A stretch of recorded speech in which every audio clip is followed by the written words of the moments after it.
The Lighthouse of Amber Cove. Chapter 1. The First Sign. Sometimes I think that the most devastating hurricanes begin with a slight trembling of the air, the very one that barely stirs the surface of the sea.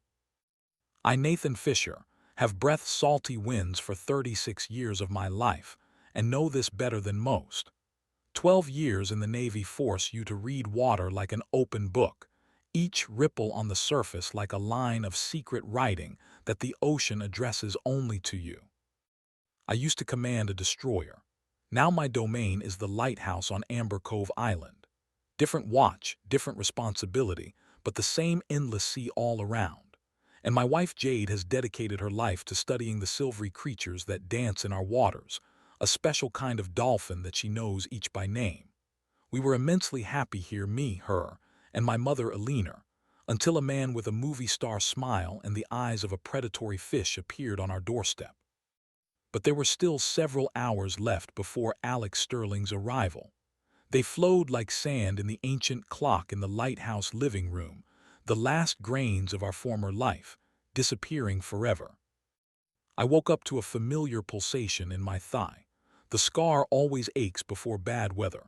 The damn fragment has been lodged there since the day our ship hit a mine in the South China Sea. I lost 4 men that day, and I remember their faces every night when the sea turns black and restless. Like now, the water looked exactly the same that night, thick blackness with white tufts of foam, resembling the grin of a ghost in the darkness. I rose on the crutch of memories and limped to the window. Jade was no longer beside me. She always goes out for dawn observations, regardless of what's happening in the skis. That's my wife, obsessed with her dolphins, capable of sitting in the rain for hours with binoculars and a waterproof notebook. Sometimes I think she understands these sea creatures better than all of us humans combined. Perhaps that's why she chose me. There's something of a sea creature in me too, a silent depth and an inability to change course once chosen. The lighthouse trembled in the wind like a living creature. I climbed up to the observation room, where everything was in its sacred place. I maintained the same iron order there as on the captain's bridge of my last ship. The lenses shone with cleanliness. I polished them yesterday evening, as I did every evening for the past 7 years. The observation journal lay open on a blank page, waiting for new entries. The first rays of sunlight were barely breaking through the leaden clouds when I saw them, the dolphins. But something was wrong, very wrong. I had observed these creatures thousands of times. They were part of my morning ritual, like a cup of scalding coffee and a record in the lighthouse journal. But today, everything had changed.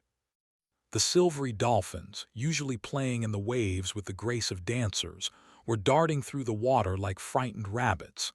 There were 7, no, 9. They leaped out of the water and dove back in, as if being chased by something invisible and terrible. Alina, my mother, came up to the observation room with a thermos of coffee. At 63, she maintained the posture and manners of the successful San Francisco prosecutor she had been before my father's death. I remember the day she appeared on the lighthouse doorstep with one small suitcase and said, "Son, I can no longer breathe city air. The sea took your father, now let it take care of me." "Something strange is happening with the dolphins," she said, without even looking at the water. Alina always sensed things, just sensed, that's all. At that moment, the door slammed downstairs. Jade had returned, and from the sound of her footsteps flying up the stairs, we knew something important had happened. She burst into the room, her red hair disheveled by the wind, green eyes burning with that special fire that only appears in moments of scientific discovery. Her cheeks were flushed from the morning cold, and in her hands, a weathered notebook in a waterproof cover, her eternal companion.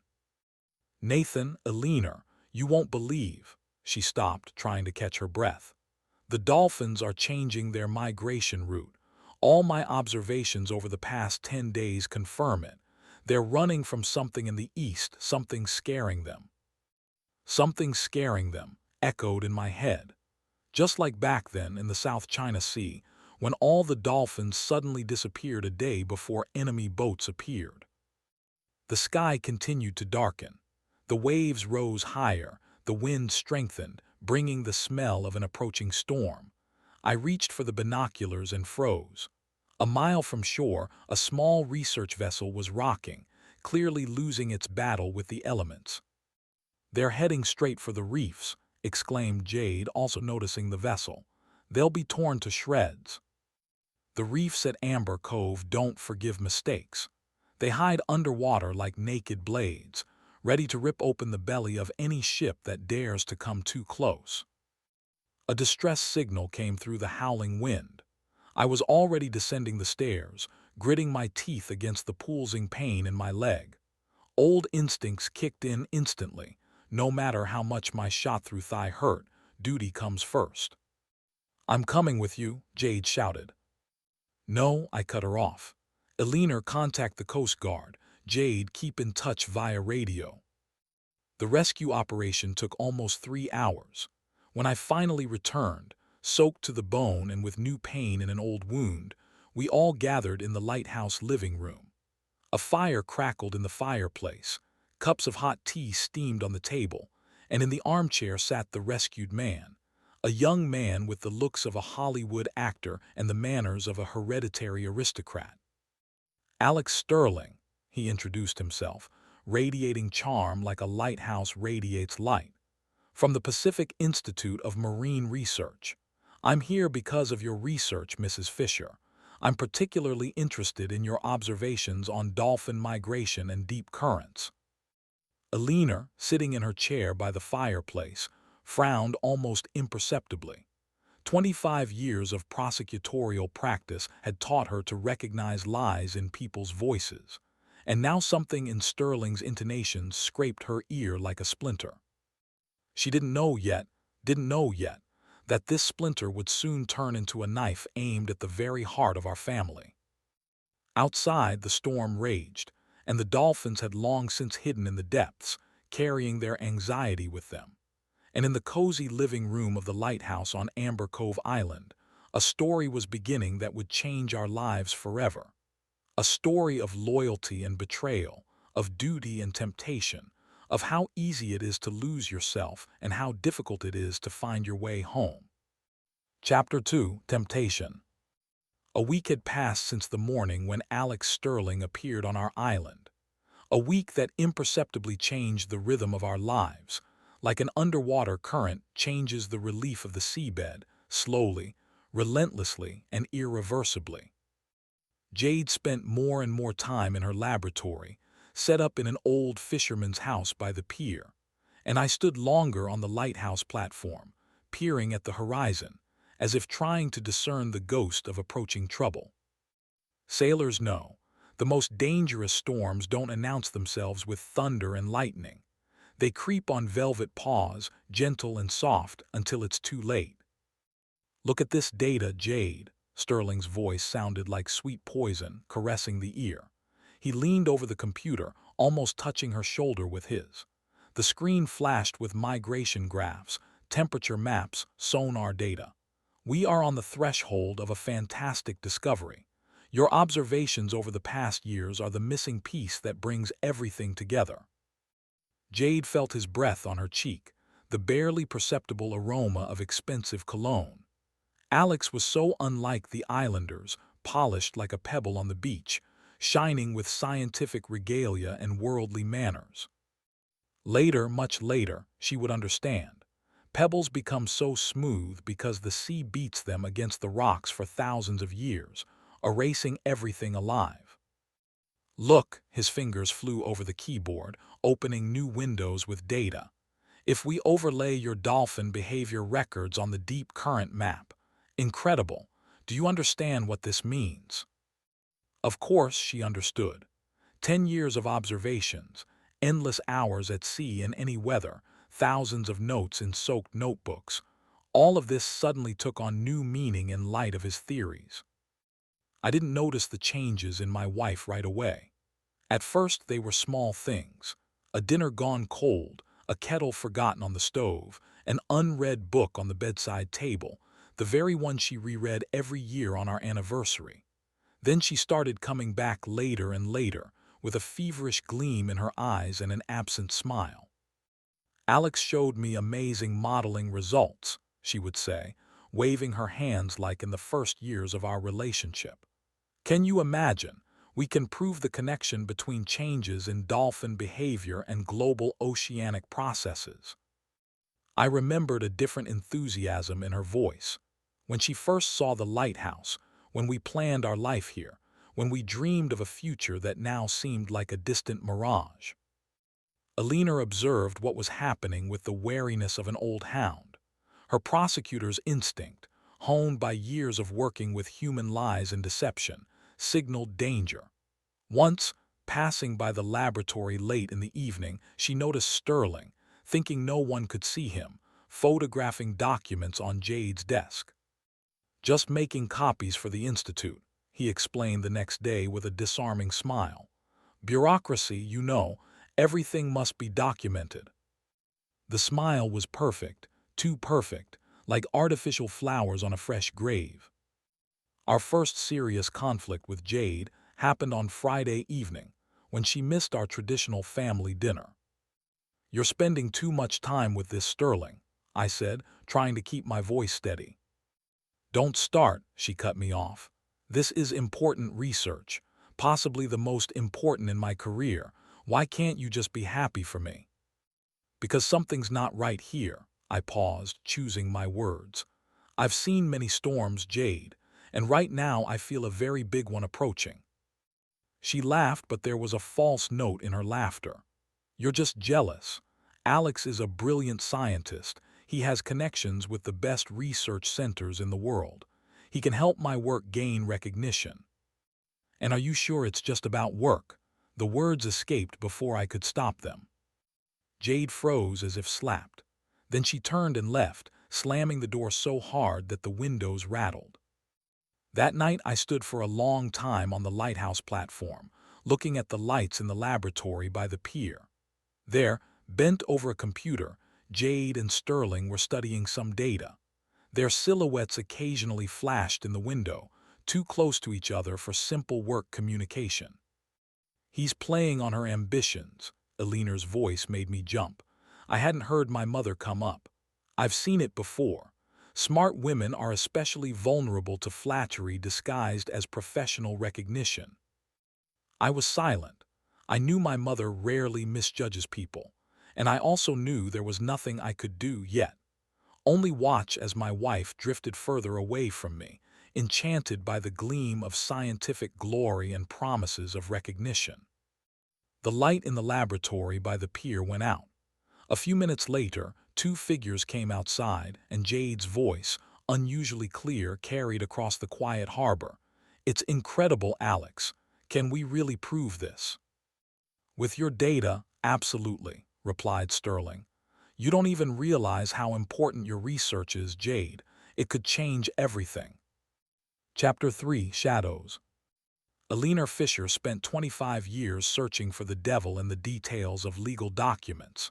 She knew the most important things always hide in footnotes, in fine print, in careless wording that ordinary people overlook. That's why she didn't sleep that night, reviewing again and again the copies of research permits that Sterling had carelessly left on the kitchen table. Carelessly. In her long career, there were no coincidences. Just as there are no random currents in the ocean, everything obeys certain laws. You just need to know where to look. Something was wrong with these documents.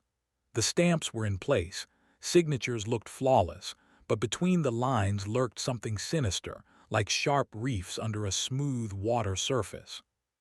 Conducting comprehensive oceanographic research, right to collect and analyze data, possibility of installing special equipment, standard wording for a scientific expedition. But then, in the additional provisions section, she found what she was looking for. "My God," whispered Alina, putting on her glasses to better see the fine print. "Here it is." At the same time, I was sitting in my office, set up in one of the lighthouse rooms, conducting a not entirely official radio conversation. The old military transmitter, borrowed after my departure from service, quietly hissed and crackled. Mike Donovan, it's Nat Fisher. Yes, that one from the South China Sea. Listen, I need help. Can you run a check on someone, Alex Sterling from the Pacific Institute of Marine Research? Mike and I once served together on a destroyer. Now he worked in security for a large technology company, and his access to databases was, let's say, broader than official. Meanwhile, in the laboratory by the pier, Jade and Sterling were bent over fresh echo sounder data. Strange shadows danced on the computer screen, unusual silhouettes of large marine creatures for these waters. This can't be a normal pod, Jade nervously tapped her pencil on the table. The movement pattern is completely different, and the sizes. What if it's them? Sterling moved closer, his breath tickling her ear. The very ones considered extinct. Her heart beat faster.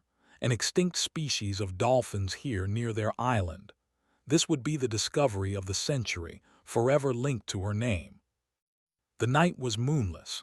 They went to sea on a small boat that Sterling had rented for night observations. The waves gently rocked the vessel, stars reflected in the dark water, creating an illusion of infinity, as if they were sailing not on the ocean, but among constellations. Look, whispered Sterling, pointing to the flickering sonar screen. They're right below us. Jade held her breath. At that moment, sounds came from the depths, ancient, inhumanly beautiful. The dolphins were communicating with each other, and there was some alarming note in their song that she had never heard before. Incredible, Sterling moved even closer. In the darkness, his eyes strangely glistened. Do you realize we're making history right now? His hand rested on her shoulder, and Jade suddenly realized she didn't want to pull away. Here, in the middle of the night ocean, reality seemed as unstable as sea fog. His lips were getting closer. That night on the boat, their relationship ceased to be professional. Later she would recall this moment again and again, trying to understand exactly when she crossed the line. At the lighthouse, Alina finally found what she was looking for.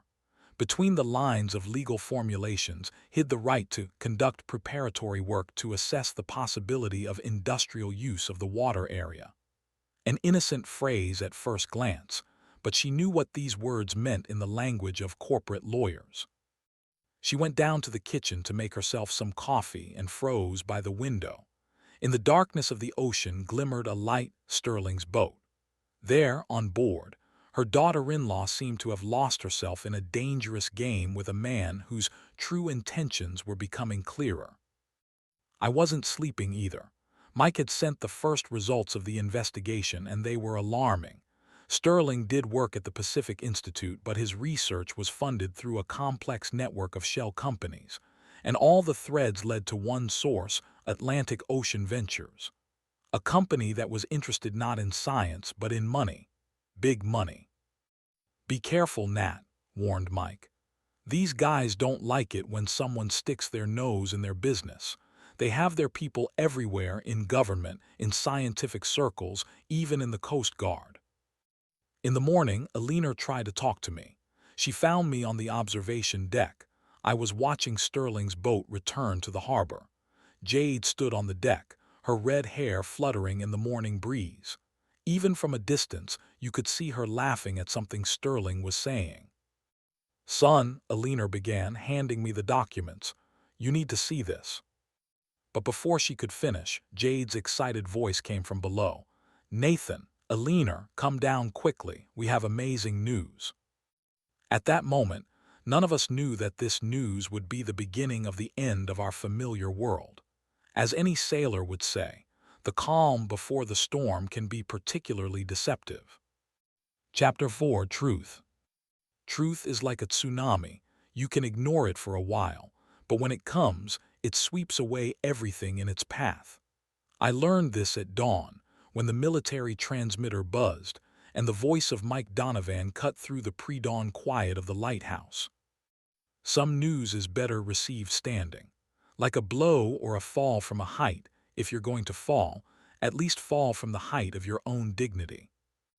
Nat, you better sit down, buddy. My old friend's voice sounded tense. I dug up something about your Sterling and his employers. It's much more serious than we thought. Atlantic Ocean Ventures. I remembered this company. 2 years ago they built a deep-water port on the California coast. Local fishermen said that afterward, the fish left, and dolphins and whales stopped coming to the bay. Environmentalists protested, but their voices drowned in the roar of bulldozers and the ring of money. They're planning the same thing here, Nat. A terminal for tankers, port facilities, and industrial zone, and all of it will be covered with an oil film until the end of time. Your island is the perfect place. Deep water, sheltered bay, minimal local population. I watched as the first rays of sun colored the ocean blood red. Red sky in morning, sailors take warning. The old saying had never been more accurate. And Sterling, I asked, although I already knew the answer. He's their man, specializes in, let's call it territory preparation, finds weak spots, ingratiates himself. He has 3 ports and 2 destroyed reserves to his name, and not a single real scientific paper. Downstairs, the door slammed. Jade had returned from another night observation. Her footsteps up the stairs sounded light, almost dancing. She had been happy these past days, too happy. I went down to the kitchen, where Eleanor was already preparing breakfast. One look at my face was enough for her to understand. It was time to act. I found documents about construction plans. She pulled out a folder from under a stack of cookbooks. They don't even hide it much. They just use terms that an ordinary person wouldn't understand without a legal dictionary. Jade entered the kitchen, humming something to herself. Her cheeks were flushed from the morning air. Sparks danced in her eyes. I felt my heart tighten. I knew I was about to shatter her fragile happiness. "We need to talk." My voice sounded duller than I intended. "Of course," she smiled, taking a cup from the cupboard. "Alex showed me amazing modeling results. We can publish my scientific paper in." Alex Sterling isn't who he claims to be. The cup froze halfway to the table. Jade slowly turned to face me. "What are you talking about?" "He works for Atlantic Ocean Ventures. All of this, his research, interest in your work, is just a cover.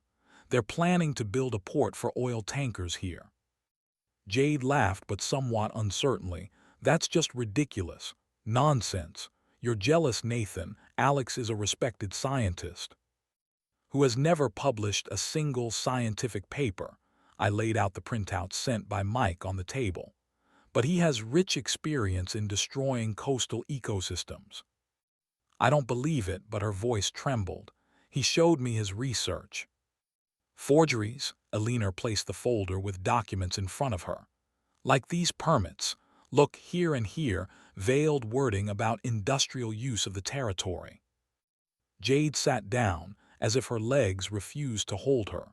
She looked through the documents, and the color gradually drained from her face. "No," she whispered. "No, no, no." At that moment her phone rang. Sterling's name flashed on the screen. "Jade," his voice sounded excited and joyful. "I have amazing news. The Institute is ready to publish our joint research in the next issue of Oceanographic Review. This is a breakthrough. We need to meet, discuss the details." She looked at me, then at the documents, then back at the phone.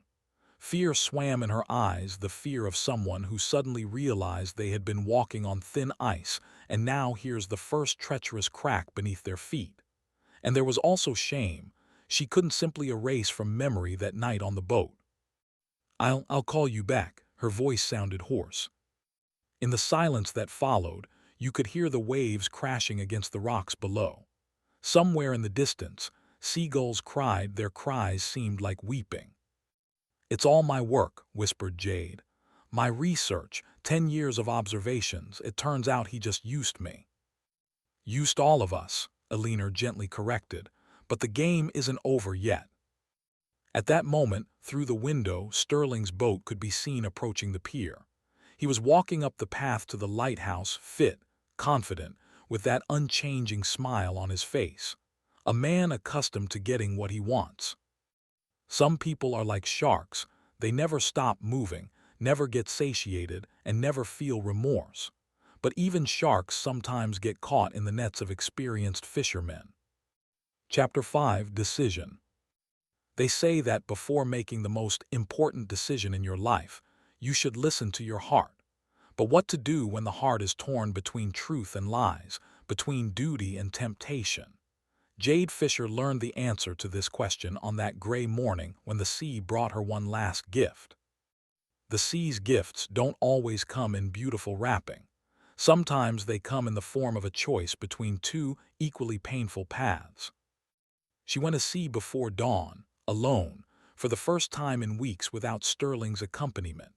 Her small boat glided over the waves like a ghost, while fragments of yesterday's conversation with me spun in her head.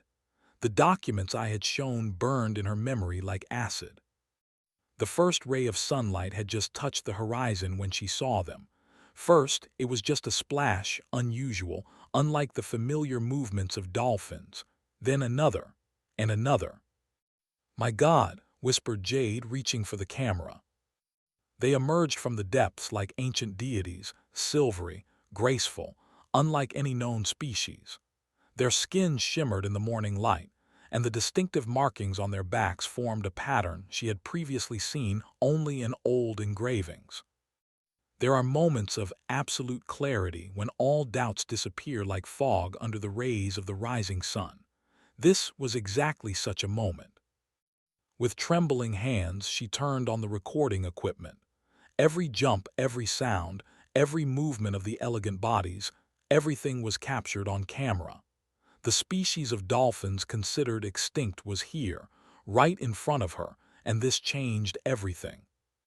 Returning to the laboratory, she locked the door and immersed herself in data analysis. The recordings confirmed her guess. It was them, an ancient species thought to have disappeared more than 40 years ago. Her phone vibrated, a message from Sterling. "Where are you? We need to meet, urgently." Jade looked at the computer screen, where frames with the silvery creatures were frozen, then at the phone. For the first time in a long while, she saw the situation with crystal clarity. Sterling appeared an hour later. He entered the laboratory with his usual confident stride, but something in his eyes was different, something predatory. "You were at sea this morning," not a question, a statement. "Yes." "And found something." She hesitated. Nothing special, just routine observations. His smile widened, but his eyes remained cold. "Come on, Jade. I saw your boat in that part of the bay where dolphins don't usually go, and your equipment was recording something for at least 2 hours." He came closer, put his hands on her shoulders, a gesture that used to make her heart beat faster but now only evoked disgust. "You know the corporation is ready to offer you something special." His voice became soft, enveloping. "A position as director of an environmental program, a 7-figure sum in the contract, international recognition. And in return, you'll become the face of our project. You'll tell the world how we care about the environment, how modern technologies can coexist with nature. And these dolphins." His fingers tightened slightly on her shoulders. "What dolphins, Jade? You didn't see anything this morning, and if you did, a scientist's reputation is a fragile thing, especially when evidence of data manipulation in previous research surfaces." The threat was clear. Jade felt nausea rising in her throat. At that moment, the sound of working engines came from the sea. A large ship was entering the bay, not a fishing vessel, something much more serious. "Ah, our specialists have arrived." Sterling went to the window. "Preliminary seabed studies. A formality, really. In a year, there will be a modern deep-water port here. Progress can't be stopped, Jade." She watched as the huge vessel dropped anchor in the bay. Equipment for deep drilling was visible on deck. "Let me think about it, dear." Her voice sounded steady, though everything inside her was trembling. "Of course," He smiled again and kissed her as if she were his doll. You have until tomorrow, but remember, some opportunities come only once in a lifetime. When he left, Jade took out her phone and dialed a number she hadn't used for many years. Tom, this is Jade Fisher. Remember you said you were always ready to help. I need advice about publishing. Special data. Old connections are like anchor chains. They rust with time, but in a critical moment, they can keep a ship from wrecking. In the evening, looking from the lighthouse window at the lights of the research vessel in the bay, she made her decision. Truth was like this lighthouse. Its light could burn, but it was what guided lost ships home. I found her in the laboratory after midnight. She sat at the computer, methodically copying files. They're here, she said without turning around. An ancient species, living proof that these waters need protection, and I'm going to use this proof. It's dangerous. You can expect anything from that scoundrel. I know, that's why I'm going to play their game. Let them think they've bought me. It will give us time. And besides, I have another trump card against Sterling, a very strong one. I put my hand on her shoulder, not authoritatively, like Sterling, but gently, like a person ready to support any of her decisions. I don't know what you mean, but I know we'll handle it, I said. Together. Chapter 6, Storm. Old sailors say, a real storm always comes suddenly, even if you've been expecting it for weeks. That morning I understood they were right. The sky darkened in minutes, as if someone above decided to turn off the light. Waves, barely noticeable just a moment ago, rose higher and higher, and the wind strengthened with frightening speed. Nature knows how to choose its moment, as if it too decided to intervene in this story, to dot all the I's. The Atlantic Ocean Ventures research vessel appeared in the bay at dawn, a huge dark mass against the storm clouds. Sea Pioneer, stated the inscription on the side, but I knew. This name was as fake as Alex Sterling's scientific credentials. Are they completely crazy? Alina stood next to me on the lighthouse observation deck, watching as the vessel tried to anchor. In this weather, even fishermen don't stick their noses out of the harbor. They're in a hurry. I raised the binoculars to my eyes. See the equipment on the deck. It's not for research. They're going to start test drilling for the port foundation. On the deck of the Sea Pioneer, people scurried like ants. A huge drill swayed on a crane, ready to descend. Sterling stood on the captain's bridge next to a man in a business suit, absurd amidst this maritime chaos. Some people never understand the sea. They think they can conquer it with technology and money, forgetting that the ocean existed long before them and will remain after them. The first gust of storm wind hit the ship's side so hard that it noticeably tilted. Waves washed over the deck, sweeping away unsecured equipment. Nathan, Jade ran onto the platform, out of breath from the quick climb up the stairs. I just got data from the weather station. This isn't just a storm, it could be the strongest hurricane in 60 years. As if confirming her words, a new gust of wind hit the lighthouse walls, making it tremble slightly. Below, in the bay, the Sea Pioneer desperately tried to hold position, but the anchor chains creaked with tension. The radio came alive with a voice hoarse from interference. Amber Cove Lighthouse, come in. This is the Sea Pioneer. We have engine problems. Repeat, engine problems. I grabbed the microphone. I read you. What's the situation? Main engine stalled. Reserve won't start.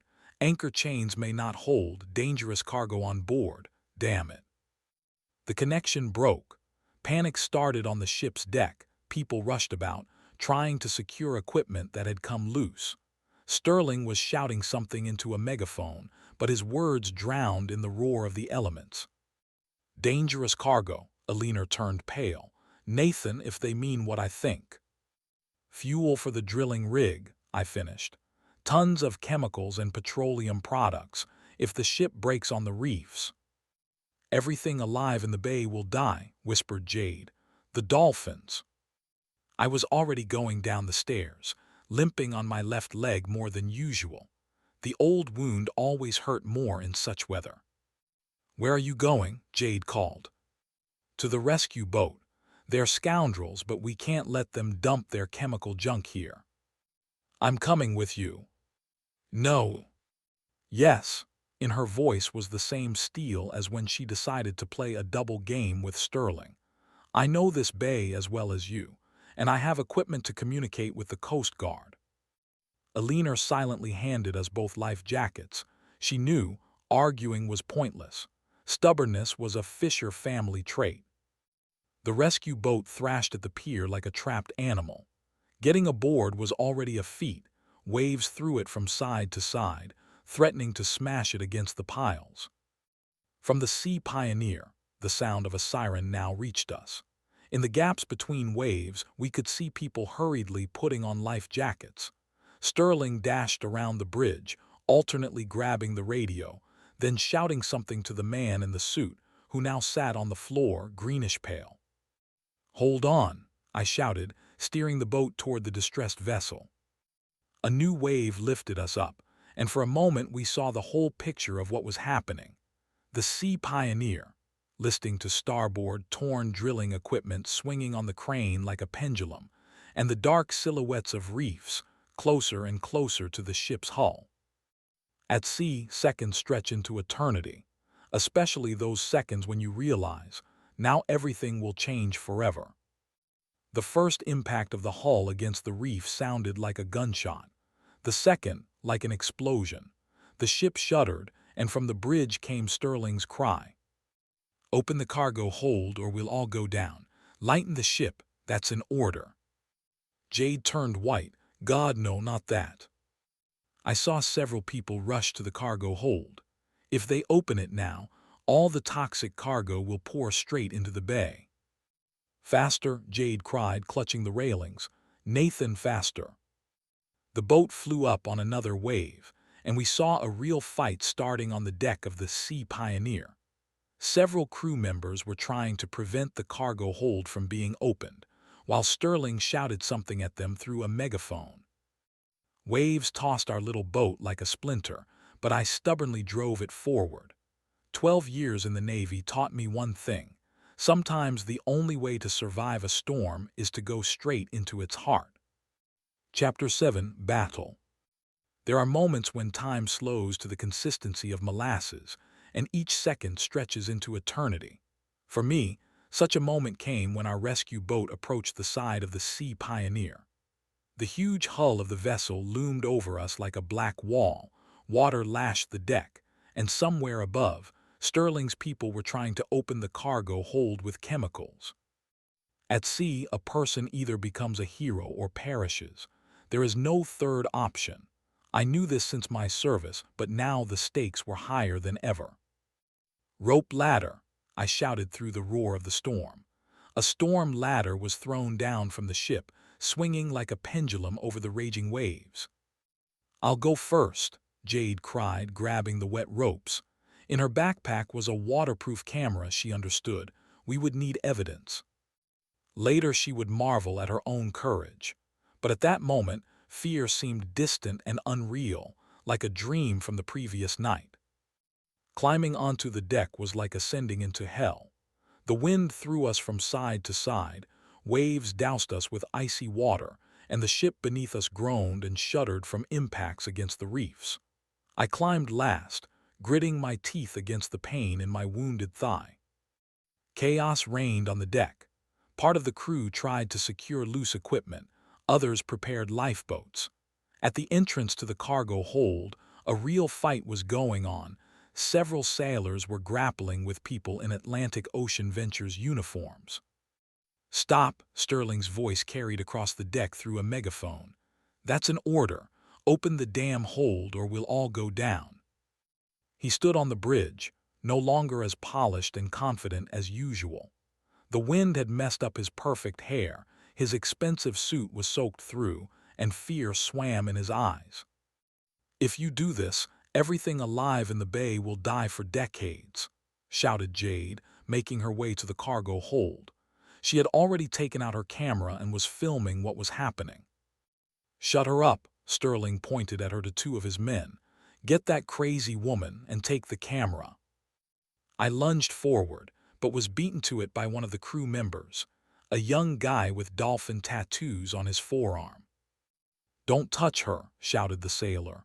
"Captain, they want to kill the bay. These bastards are going to destroy everything." The actual captain of the vessel, a gray-haired man with a weather-beaten face, hesitated. On one hand, his ship was in danger. On the other, 20 years at sea had taught him to respect the ocean. "Mr. Sterling," he began but didn't get to finish.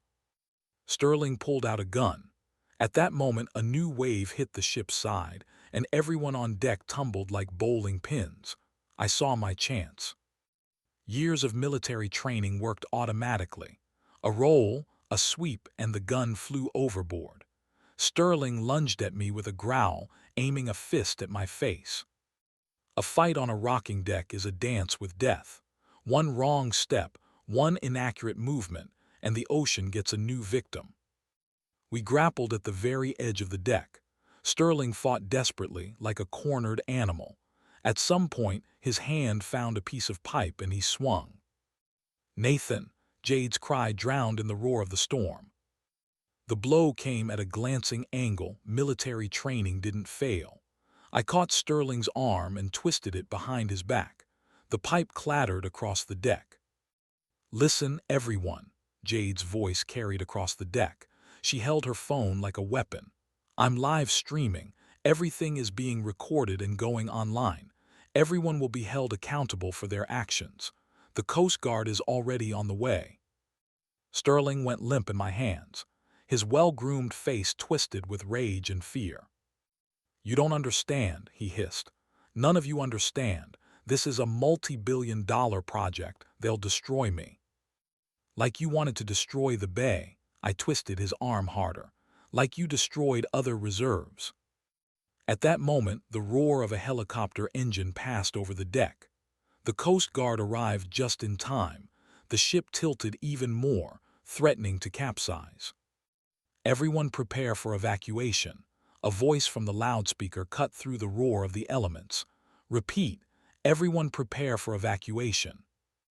Jade continued filming as people boarded the rescue helicopter.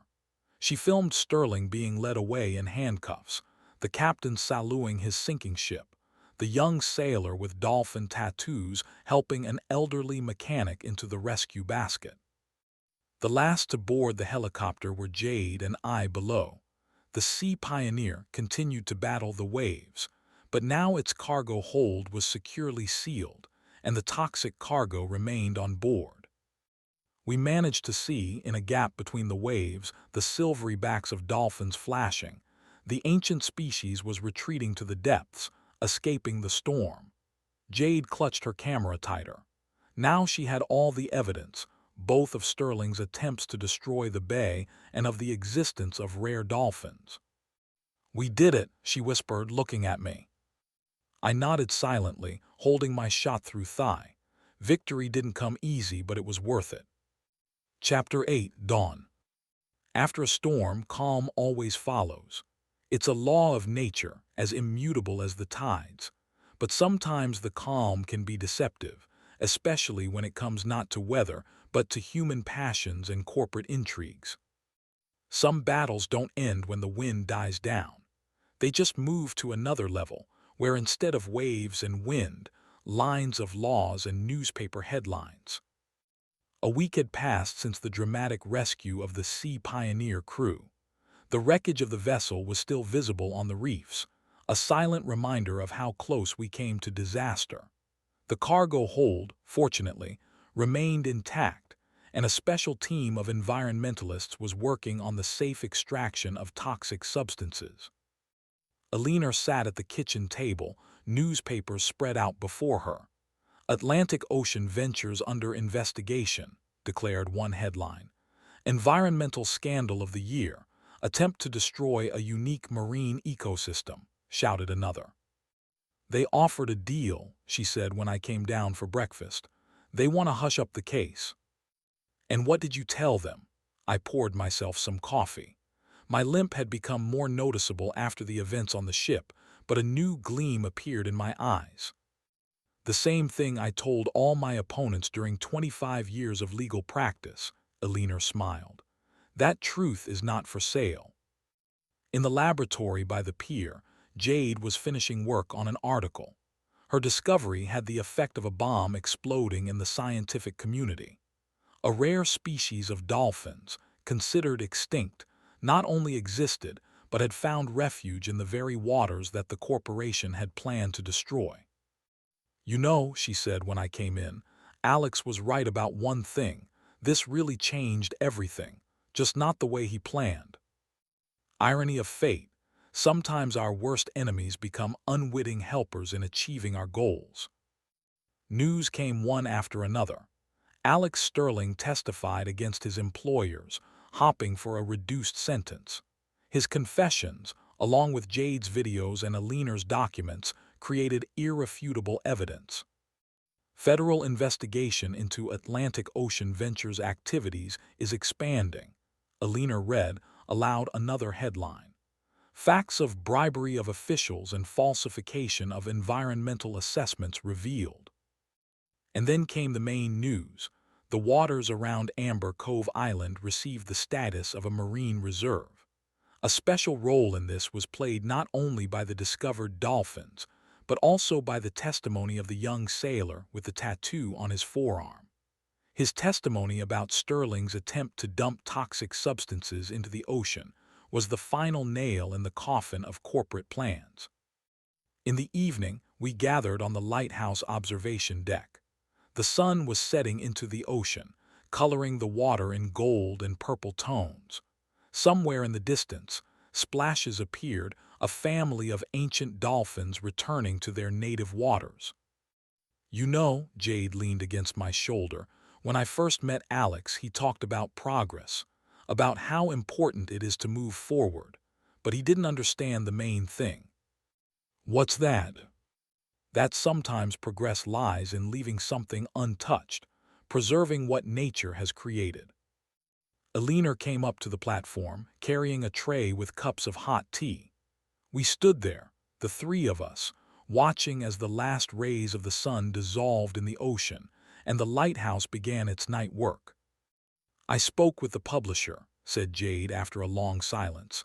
"They want me to write a book, not just about dolphins, but about all of this, about how greed nearly destroyed a unique ecosystem and how a handful of people managed to prevent it."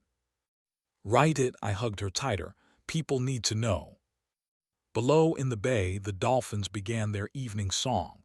Their voices, as ancient as the ocean itself, carried over the water as if reminding us, there are things that cannot be measured in money, things worth fighting for.